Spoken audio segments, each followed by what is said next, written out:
નમસ્કાર, જય શ્રી કૃષ્ણ મિત્રો, ફરીથી સ્વાગત છે તમારું આપણી ચેનલમાં। આજની કહાની દરેક વ્યક્તિએ ખૂબ જ સમજવા લાયક છે।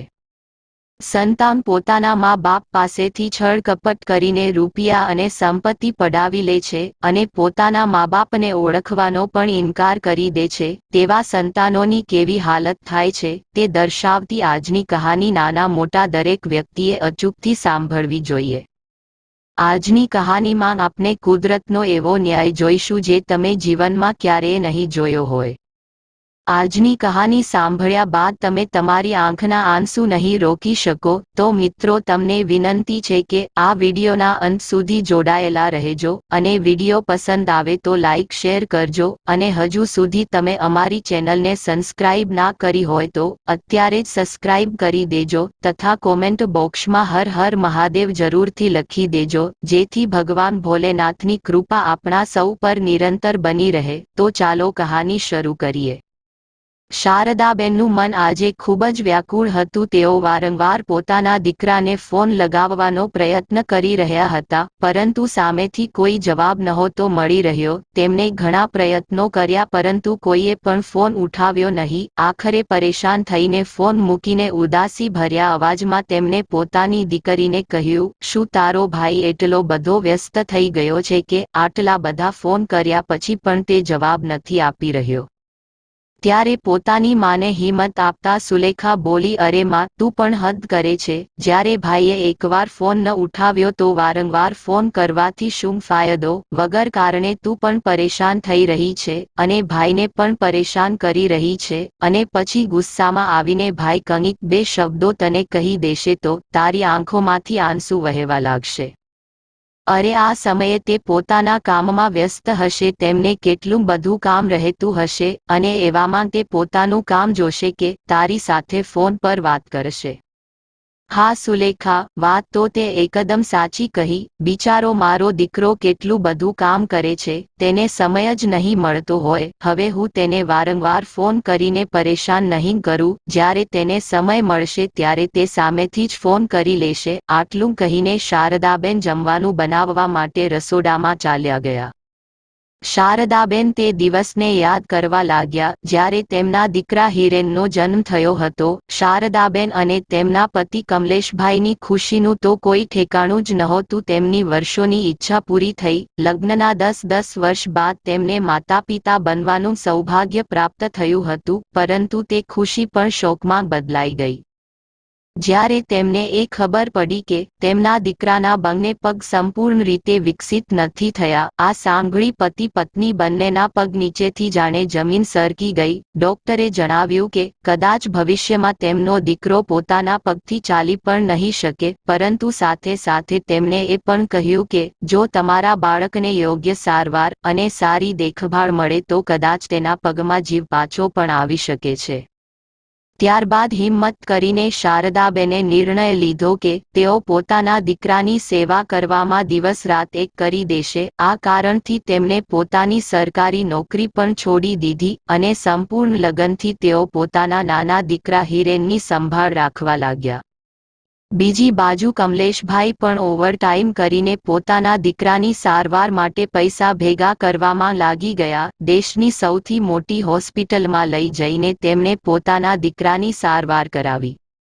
ભગવાનની કૃપા અને મા બાપની તપસ્યાના ફળના સ્વરૂપે એવું બન્યું કે તેમનો દીકરો 2-3 વર્ષમાં જ તંદુરસ્ત થઈ ગયો, જાણે માતા પિતાને દુનિયાની બધી જ ધન દોલત મળી ગઈ। ત્યારબાદ તેમના ઘરે તેમની દીકરી સુલેખાનો જન્મ થયો। દરેક મા બાપની જેમ શારદાબેન અને કમલેશભાઈના પણ સપનાઓ હતા કે તેમના સંતાનો ખૂબ જ સારી રીતે અભ્યાસ કરે અને તેમનો દીકરો પગભર થાય, ભલે તેના માટે તેમને મન મારીને ગુજરાન કેમ ન ચલાવવું પડે। આખરે દીકરો ઘડપણમાં અમારો સહારો બનશે, આવો વિચાર કરીને તેમણે પોતાના દીકરાને સફળતાના શિખર પર પહોંચાડવા માટે કોઈ કસર બાકી નહોતી રાખી। એક દિવસે પોતાના દીકરાને સફળ બનાવવાનું તેમનું સપનું પણ પૂરું થઈ ગયું પરંતુ થોડા સમય બાદ કમલેશભાઈએ હૃદય રોગના હુમલાના કારણે આ દુનિયામાંથી વિદાય લઈ લીધી।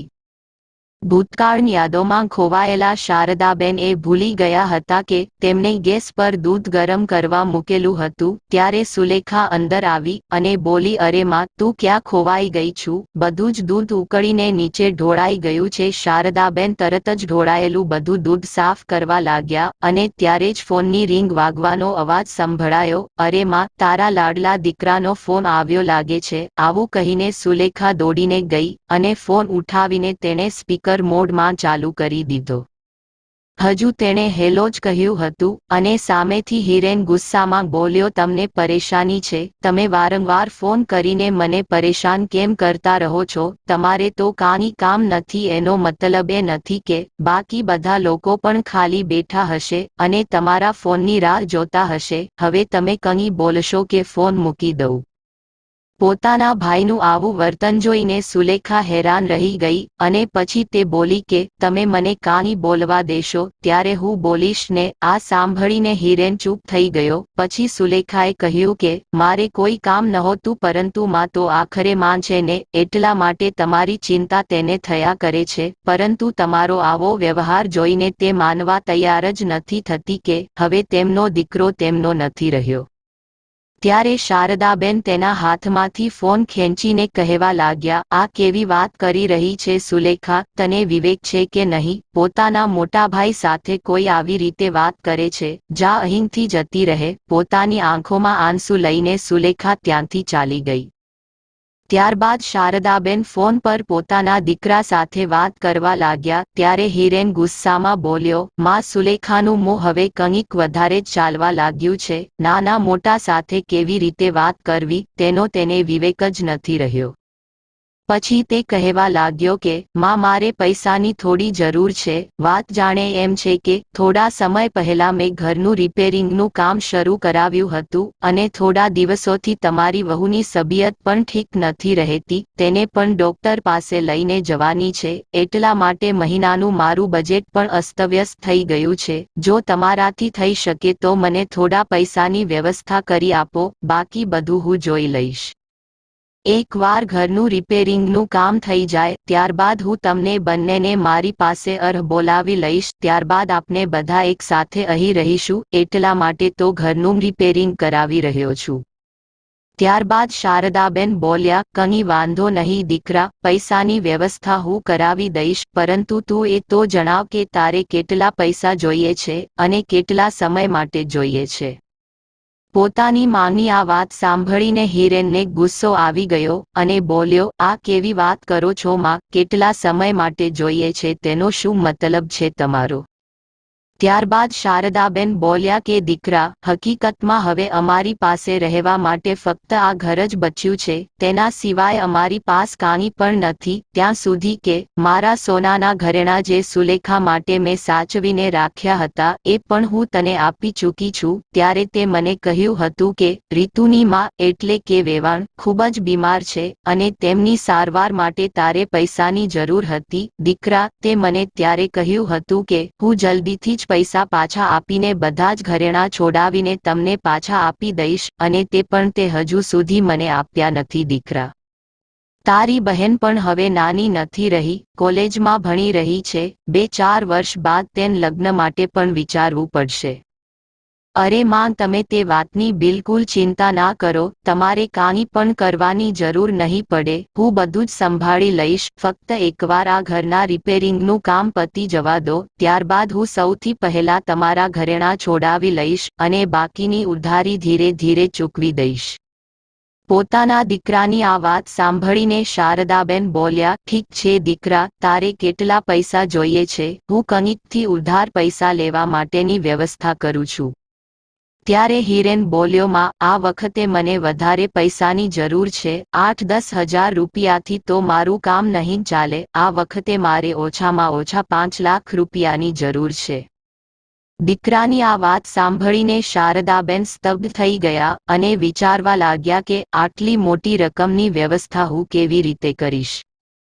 ત્યારે હિરેન બોલ્યો કે માં, તમે એક કામ કરો, તમે તમારા ઘરને ગીરવે મૂકી દો. ઘરને ગીરવી રાખીને તમને સારા એવા પૈસા મળી જશે. પરંતુ ઘરને ગીરવે મૂકવાની વાત સાંભળીને શારદાબેને સ્પષ્ટ રૂપે ના પાડી દીધી અને તે બોલ્યા કે દીકરા, હવે તો કૃપ અમારી પાસે આ મકાન જ છે અને આન ગુજો ગીરવી મૂકી દીધું અને ફરી કરજ ના ચૂકવી શક્યા તો મારા હાથમાંથી આ મકાન પણ જતું રહેશે. પછી અમે ક્યાં ભટકતા રહીશું? ત્યારે હિરેન બોલ્યો, માન, તમે પણ હદ કરો છો. આવી સ્થિતિ હું ક્યારેય નહીં આવવા દઉં. તમને તમારા દીકરા પર આટલો પણ વિશ્વાસ નથી. તમે સહેજ પણ ચિંતા ના કરો, હું છું ને. પોતાના દીકરાની વાતોમાં આવીને શારદાબેને પોતાની પાસે બચેલી છેલ્લી સંપત્તિ, પોતાના મકાનને ગીરવી મૂકી દીધું. તેના બદલામાં તેમને 10 લાખ રૂપિયા મળ્યા. સુલેખા પોતાની માનને વારંવાર એ સમજાવતી હતી કે તમે ઘરને ગીરવી ના મૂકો. કાલે જ્યારે મોટાભાઈએ પૈસો પાછા ન આપ્યા તો આપણે ક્યાં જઈશું? પરંતુ શારદાબેને પોતાની દીકરીની એક વાત પણ માની નહીં અને કહેવા લાગ્યા, મને મારા દીકરા પર પૂરો વિશ્વાસ છે. ના જાણે તું કેમ તારા ભાઈને ખોટો સમજી રહી છે. સુલેખા હજુ કાંઈ બોલે તે પહેલાં શારદાબેન કહેવા લાગ્યા, અરે હવે વધારે બહેસ ના કર. ઘરના નિર્ણય લેવા માટે હજુ ઘરમાં સૌથી વડીલ હું હાજર છું. તું ચૂપ રહે એ જ સારું રહેશે. મુશ્કેલ સમયમાં હું મારા દીકરાને મદદ નહીં કરું તો બીજું કોણ કરશે? અને તેણે તો ત્યાં સુધી કહ્યું છે કે એકવાર ઘરનું કામ પૂરું થઈ જાય ત્યારે આપણે બંને તેની સાથે તેના ઘરમાં રહીશું. તારા લગ્નનો ખર્ચો પણ તે ઉઠાવી લેશે. શારદાબેને પોતાની દીકરીની એક પણ વાત માની નહીં અને ઘરને ગીરવી મૂકી દીધું. પરંતુ સુલેખા દ્વારા ઘણું બધું સમજાવ્યા બાદ તેમણે તે બધી રકમમાંથી 5 લાખ રૂપિયા બચાવીને પોતાની પાસે રાખી લીધા. સુલેખા બોલી, માં, તમને ભાઈએ 5 લાખ રૂપિયા આપવાનું જ કહ્યું છે તો ફક્ત તમે 5 લાખ રૂપિયા જ આપો. બાકી વધેલા પૈસા તમે તમારા બેંક ખાતામાં જમા કરાવી દો. અને એક વાતનું ખાસ ધ્યાન રાખજો, એમને ક્યારેય પણ જણાવત નહીં કે તમને કેટલા પૈસા મળ્યા છે. નહીં તો તેઓ કોઈને કોઈ બહાનું કાઢીને બાકીના પૈસા પણ તમારી પાસેથી લઈ લેશે. શારદાબેનના ઘૂંટણમાં ઘણા સમયથી દર્દ થતું હતું. એટલા માટે તેમને પોતાના દીકરાને ફોન કરીને કહ્યું, દીકરા, જ્યારે તું પૈસા લેવા માટે અહીં આવ ત્યારે થોડો સમય કાઢીને આવજે. મારા ઘૂંટણનું દર્દ ખૂબ જ વધી રહ્યું છે. રોજ રોજનું આ દર્દ હવે સહન નથી થતું. તું અહીં આવતો કોઈ સારા ડોક્ટર પાસે મારી આ સારવાર પણ કરાવી દેજે. આટલું જ કહેવાની વાર હતી કે હિરેન તેની પત્ની રીતુ સાથે બીજા દિવસે સવારે તેમની પાસે પહોંચી ગયો. તે બંને મુસ્કુરાવીને પોતાની માનને પગે લાગીને આશીર્વાદ લેવા લાગ્યા. ત્યારે રીતુ બોલી, માં, તમે પણ કોઈક વાર અમારા ઘરે આવ્યા કરો. એ પણ તમારું જ ઘર છે ને. ત્યારે શારદાબેન કહેવા લાગ્યા કે વહુ, તું ચિંતા ના કરીશ. તમારા ઘરનું રિપેરિંગનું કામ જ્યારે પૂરું થઈ જશે તો અમે પણ તમારા ઘરે તમારી સાથે રહેવા આવી જઈશું. કેમ હિરેન, સાચું કહ્યું ને? મેં આટલી વાત સાંભળીને રીતુના ચહેરા પરથી મુસ્કુરાહટ જાણે ગાયબ થઈ ગઈ અને હિરેનની તરફ જોવા લાગી. ત્યારે હિરેન ચહેરા પર જૂઠું હાસ્ય લાવીને બોલ્યો, માને આપણા ઘરના રિપેરિંગના કામ માટે બધી જ રકમની વ્યવસ્થા કરી લીધી છે અને હવે જલ્દીથી ઘરનું રિપેરિંગ થઈ જશે. ત્યારબાદ તેઓ આપણી સાથે રહેશે. હિરેનનો આ ઇશારો સમજીને રીતુ પોતાના ચહેરા પર ખોટી મુસ્કાન લાવીને બોલી, અરે હા, તે ઘર તો તમારું જ છે ને. અને જ્યાં સુધી ઘરમાં કોઈ વડીલ ના હોય ત્યાં સુધી તે ઘર કહેવાતું નથી. રીતુ જલ્દીથી રસોડામાં જઈને ચા નાસ્તો બનાવવામાં સુલેખાની મદદ કરવા લાગી અને બધું જ ટ્રેમાં મૂકીને લઈ આવી. ત્યારે હિરેન પોતાની માનને કહેવા લાગ્યો કે માન, પેલા પૈસા તમે મને આપી દો. હું બેંક તરફ જઈ રહ્યો છું. મારે થોડું કામ છે. તમે મને પૈસા આપી દો તો હું મારા ખાતામાં જમા કરાવી દઉં, જેનાથી તમારી ચિંતા પણ દૂર થઈ જશે. કેમ કે ગામડું હોય કે શહેર, બધી જગ્યાએ ચોરી થવાનો ખૂબ જ ડર રહેતો હોય છે. સુલેખાએ પૈસા ભરેલી બેગ પોતાની માનને આપી દીધી. તેમાંથી શારદાબેને 5 લાખ રૂપિયા કાઢીને પોતાના દીકરાના હાથમાં આપી દીધા. પૈસા જોઈને તે બંને એટલા બધા ખુશ થઈ ગયા જાણે તેમને સ્વર્ગ મળી ગયું હોય. પછી હિરેન બોલ્યો, પરંતુ માં ઘરને ગીરવે મૂકીને ઓછામાં ઓછા 8 થી 10 લાખ રૂપિયા તો તમને મળ્યા જ હશે, બાકીના પૈસા ક્યાં છે? ત્યારે શારદાબેન અને તેમની દીકરી સુલેખા એકબીજાનો ચહેરો જોવા લાગ્યા. ત્યારબાદ શારદાબેન બોલ્યા, હા દીકરા, 10 લાખ રૂપિયા મળ્યા હતા, પરંતુ સુલેખાના લગ્ન માટે થોડા પૈસા બચાવીને રાખવાના હતા, એટલા માટે તે બધા પૈસામાંથી 5 લાખ રૂપિયા હું તારી બહેનના લગ્ન માટે બેંકમાં જમા કરાવી દઈશ. 1-2 વર્ષમાં કોઈ સારો છોકરો જોઈને તેના લગ્ન પણ કરાવવાના છે ને? તું તો તારા પરિવાર સાથે સુખેથી જીવન જીવી રહ્યો છે, એકવાર તેનું લગ્ન થઈ જાય તો હું ગંગા નાહી લઈશ. બસ આટલું જ બોલવાની વાર હતી. હિરેન તરત જ ગુસ્સામાં બોલ્યો, માંગ, તમે તો મને એક જ ક્ષણમાં પારકો કરી દીધો. શું તમને મારા પર વિશ્વાસ નહોતો? તું પણ કેવી વાત કરી રહી છો? વિશ્વાસ હોત તો બધા પૈસા અત્યારે મારા હાથમાં તમે આપી દીધા હોત. ઠીક છે, કઈ વાંધો નહીં, જ્યારે વિશ્વાસ જ નથી તો આ બધી વાતો કરવાનો શું ફાયદો? ત્યારે શારદાબેન બોલ્યા, અરે દીકરા, તું આ કેવી વાતો કરી રહ્યો છે? મને તારા ઉપર સંપૂર્ણ વિશ્વાસ છે. જો તું કહીશ તો બાકીના પૈસા પણ હું તને આપી દઈશ. જ્યારે મને જરૂર પડશે ત્યારે તારી પાસેથી માંગી લઈશ. ત્યારે હિરેન મીઠાશથી વાત કરતા બોલ્યો, હા માંગ, તમારા જ તો પૈસા છે, અમે તેને અમારી પાસે સંભાળીને રાખીશું, જ્યારે તમને જરૂર પડે ત્યારે માંગી લેજો. આવું કહીને હિરેને પોતાના પાસેથી લાખ રૂપિયા લઈ લીધા અને બેંકમાં જમા કરાવવા માટે નીકળી ગયો. રીતુ પણ તેની સાથે ચાલી ગઈ. ત્યારબાદ સુલેખાએ પોતાની માને કહ્યું કે માં, મેં તમને પહેલા જ કહ્યું હતું કે ભલે ગમે તે થઈ જાય, પણ આ બાકીના વધેલા પૈસા તમે મોટાભાઈને આપતા નહીં, પરંતુ તે છતાં પણ તમે માન્યા નહીં. ત્યારે શારદાબેન બોલ્યા, તો શું થયું? એ તારો ભાઈ છે, પૈસા આપણી પાસે પડ્યા રહે કે તેની પાસે, શું ફરક પડે છે? આવું કહીને શારદાબેન પોતાની રૂમમાં ચાલ્યા ગયા. બીજા દિવસે સવારે જ્યારે શારદાબેન ઊંઘમાંથી જાગ્યા ત્યારે તેમનો દીકરો અને વહુ પોતાની બેગ લઈને તેમની પાસે આવ્યા અને કહ્યું, માં, અમે હવે જઈએ છીએ. આ જોઈને શારદાબેન અને સુલેખા હેરાન રહી ગયા. ત્યારે શારદાબેન બોલ્યા, દીકરા, તું તો અહીં થોડા દિવસ રોકાવાનો હતો ને? મને ડોક્ટર પાસે પણ લઈ જવાની છે ને? તું ભૂલી ગયો કે શું? નામાં વાત જાણે એમ છે કે મારે થોડું જરૂરી કામ આવી ગયું છે, એટલા માટે મારે તાત્કાલિક જવું પડશે, નહીં તો મને ઘણું બધું નુકસાન થઈ જશે. થોડા દિવસો પછી હું પાછો આવીશ અને સમને કોઈ સારા ડોક્ટર પાસે લઈ જઈશ. આટલું કહીને તે બંને પોતાના ઘરે પાછા ચાલ્યા ગયા. પછી સુલેખા બોલી કે હું જાણતી જ હતી કે મોટાભાઈ અહીં ફક્ત પૈસા માટે જ આવ્યા છે. પોતાનો મતલબ પૂરો થઈ ગયો એટલે ચાલવા માંડ્યા. સુલેખાની આ વાત સાંભળીને શારદાબેન વિચારમાં પડી ગયા. ધીમે ધીમે ઘણા મહિના પસાર થઈ ગયા. ક્યારેક શારદાબેન પોતાના દીકરા હિરેનને ફોન લગાવતા તો ક્યારેક સુલેખા, પરંતુ તે ક્યારેય પણ ફોન નહોતો ઉઠાવતો અને ભૂલથી જો ફોન ઉઠાવી લે તો તે પોતે મીટિંગમાં છે કે પછી ગાડી ડ્રાઈવ કરી રહ્યો છે તેવું બહાનું કાઢીને વાત ટાળી દેતો હતો. પછી હું તમને ફરી ફોન કરીશ એવું કહીને ફોન મૂકી દેતો હતો. ક્યારેક રીતુને પણ ફોન કરતા તો સામેથી જવાબ મળતો કે તે હમણાં જ નાહવા ગઈ છે કે પછી તે કામથી બહાર ગઈ છે. આવું બહાનું કાઢીને તે વાત ટાળી દેતા. 2 મહિનાથી શારદાબેને મકાન ગીરવી મૂકીને જે પૈસા લીધા હતા તેના હપ્તા નહોતા ચૂકવ્યા અને તેમના લોકો પણ વારંવાર પૈસા માગવા તેમના ઘરે આવતા હતા. હવે શારદાબેનની ચિંતા વધવા લાગી હતી, પરંતુ તેઓ કરતા પણ શું? પોતાનું ઘર ગીરવી મૂકીને જેને પોતાના બધા જ પૈસા આપી દીધા હતા તે દીકરો તેમની એક પણ વાત સાંભળવા માટે તૈયાર નહોતો. હવે જ્યારે શારદાબેનની પાસે કોઈ પણ રસ્તો બચ્યો નહીં ત્યારે તે પોતાની દીકરી સુલેખાને લઈને શહેરમાં જવા માટે નીકળી પડ્યા. 3 કલાકની મુસાફરી બાદ થાકીને હારી ગયેલા બંને માં દીકરી હિરેનના ઘરે પહોંચ્યા અને દરવાજો ખટખટાવ્યો. જેવો જ દરવાજો ખુલ્યો તો તેમને જોયું કે ત્યાં તો કોઈ બીજા જ લોકો રહેતા હતા. શારદાબેન અને સુલેખા તેમને જોઈને અચંબામાં પડી ગયા. તેમણે હિરેન અને રીતુ વિશે પૂછ્યું ત્યારે તેમણે કહ્યું કે આ ઘર અમે ખરીદી લીધું છે.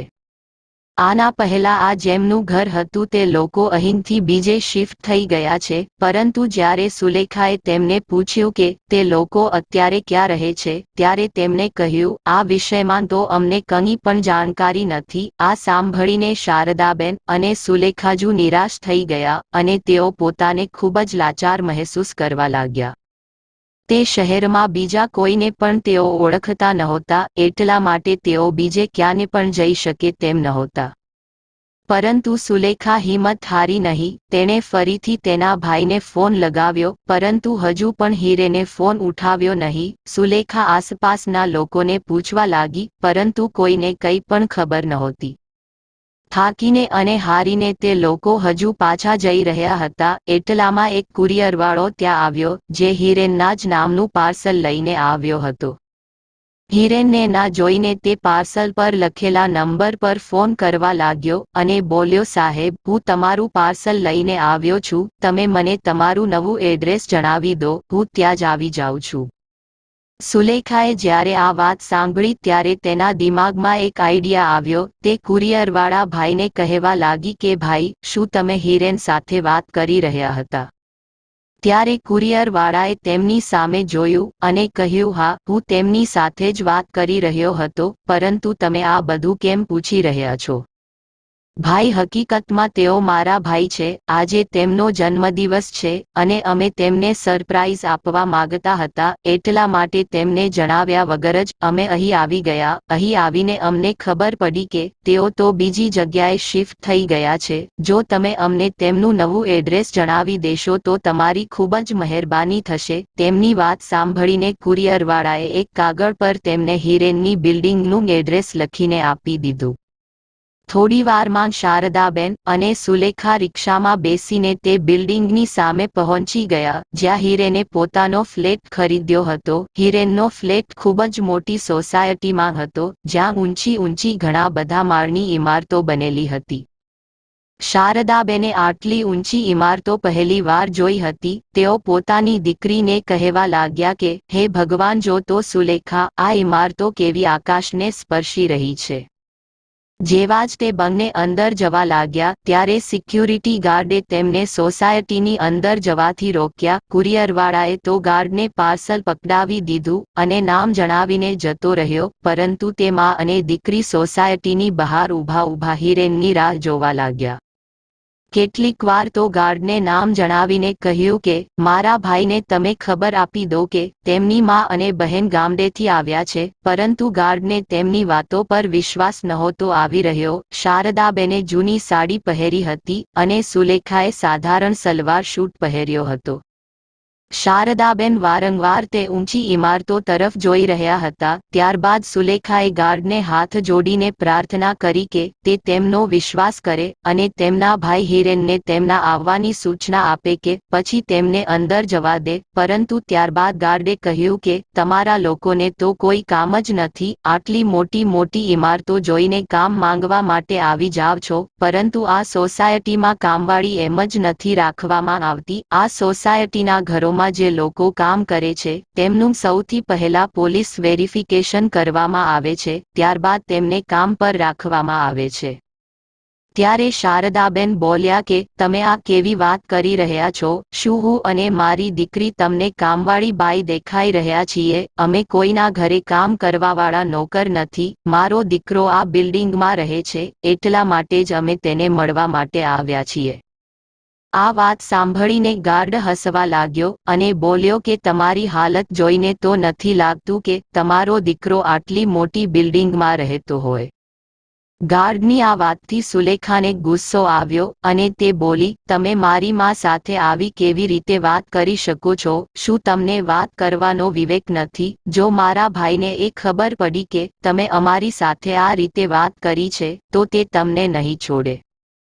ત્યારે તે બિલ્ડિંગમાં રહેવાવાળા એક કાકા ત્યાં આવ્યા અને સુલેખાને પૂછવા લાગ્યા કે આખરે વાત શું છે. ત્યારે સુલેખાએ બધી જ વાત તેમને કહી સંભળાવી. ત્યારબાદ તે વૃદ્ધ કાકાએ ગાર્ડને કહ્યું કે જો કદાચ તે કહી રહી છે કે તેમનો ભાઈ આ બિલ્ડિંગમાં રહે છે તો તમે માની કેમ નથી લેતા? ત્યારબાદ ગાર્ડે કહ્યું કે આ લોકોને જોઈને મને નથી લાગી રહ્યું કે તેમનો દીકરો આ બિલ્ડિંગમાં રહેતો હોય, પરંતુ તે વૃદ્ધ કાકાના વારંવાર કહેવા પર ગાર્ડે તેમને અંદર જવા દીધા. શારદાબેન પોતાની દીકરી સાથે સોસાયટીની અંદર તો આવી ગયા, પરંતુ હવે ક્યાં જવું તે વિચાર કરીને તે બંને પરેશાન થઈ રહ્યા હતા. એક બિલ્ડિંગમાં જ ઘણા બધા મકાનો બનેલા હતા અને ન જાણે કેટલી બધી ઇમારતો ત્યાં ઊભી હતી. ત્યારે સુલેખાની નજર સામેથી આવી રહેલા તેના ભાઈ હિરેન પર પડી. હિરેનની સાથે તેના કેટલાક મિત્રો પણ હતા. હિરેને પોતાના ફ્લેટની બહાર પહોંચીને બેલ વગાડ્યો. હિરેનને જોઈ તરત જ સુલેખા પોતાની માનને લઈને ત્યાં ઝડપથી પહોંચી ગઈ. તે જ સમયે દરવાજો ખુલ્યો. ત્યારે શારદાબેન દોડીને હિરેનની તરફ ગયા અને તરત જ પોતાના દીકરાને ગળે લગાવીને રડતા રડતા તે બોલ્યા, બેટા, તું ક્યાં હતો? ક્યારની હું તને શોધી રહી છું. શું તને ખબર છે કે સિક્યુરિટી ગાર્ડે અમને 2 કલાક સુધી બહાર જ રોકી રાખ્યા હતા અને તેણે મને કામવાળી બાઈ પણ કહી દીધું. તે નવું મકાન લઈ લીધું અને અમને જણાવ્યું પણ નહીં. ત્યારબાદ પોતાની સાડીના પાલવથી પોતાના આંસુ લૂછતા તે બોલ્યા કે ચાલ બધું છોડ, હવે તું જણાવ કે તું કેમ છે.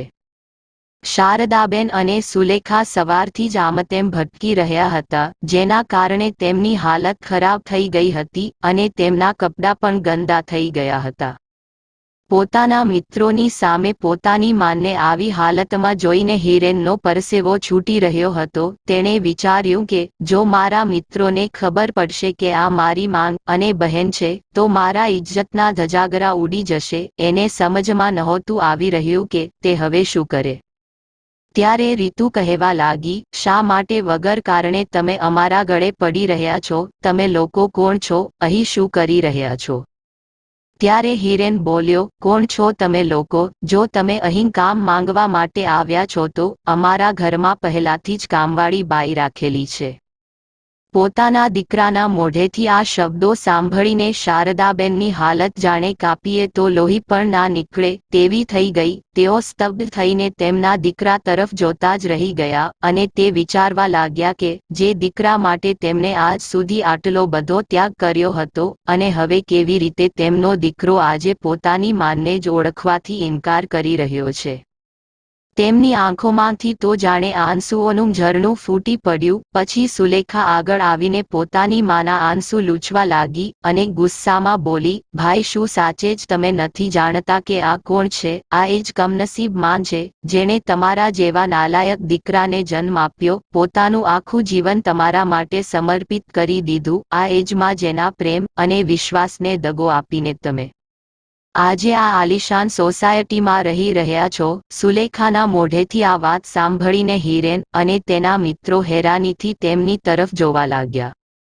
પછી હિરેન બોલ્યો કે 2 પૈસાન તમારી ઓકાત નથી અને તમે મને જ્ઞાન આપી રહ્યા છો. ના જાણે ક્યાંથી આવી જાય છે.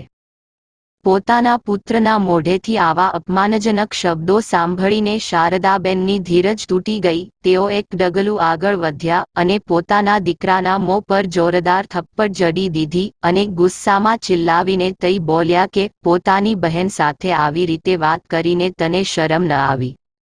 ત્યારે રીતુ બોલી કે તમારી હિંમત કેવી રીતે થઈ મારા પતિ પર હાથ ઉઠાવવાની? તેના આટલું જ કહેવાની વાર હતી કે શારદાબેને તેને પણ એક જોરદાર થપ્પડ મારી દીધી. કાશ આ થપ્પડ મેં તને ત્યારે જ મારી દીધી હોત જ્યારે તે મારી પાસેથી મારા બધા જ ઘરેણાં લઈને વેચી દીધા હતા, પરંતુ બધી ભૂલ મારી જ હતી.